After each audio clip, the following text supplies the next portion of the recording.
Iran and the US talks are back on track, at least for now. Well, both sides say they are going ahead with nuclear talks in Oman this week, hours after reports suggested talks were falling apart due to disagreements about the format and the venue.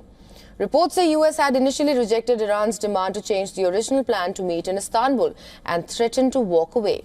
But it later agreed to change the venue to Muscat after at least 9 countries from the region reached out to the White House at the highest levels.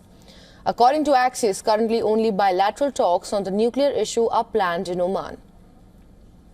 Iranian Foreign Minister Abbas Araghchi said nuclear talks are now scheduled for Friday in Muscat, while thanking Oman for making the arrangements.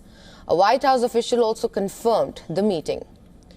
The uncertainty increased fears of renewed US military action against Tehran. US President Donald Trump also piled pressure on Iran, refusing to rule a military action.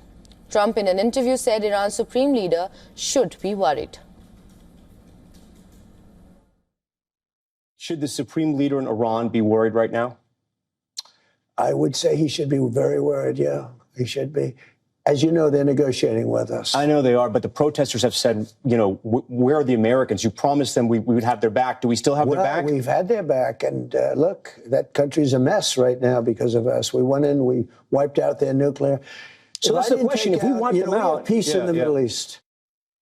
Trump also claimed that Iran had eyed a new nuclear facility after US strikes on Iranian nuclear sites last June. He said, and I quote here, "They were thinking about starting a new site in a different part of the country. We found out about it. I said we are going to do very bad things to you." US Secretary of State Marco Rubio said earlier that the US was ready to meet Iran, but insisted that discussions must cover Tehran's missile and nuclear programs to be meaningful. Iran had repeatedly ruled out discussions on its missiles, saying the only topic on the table was nuclear.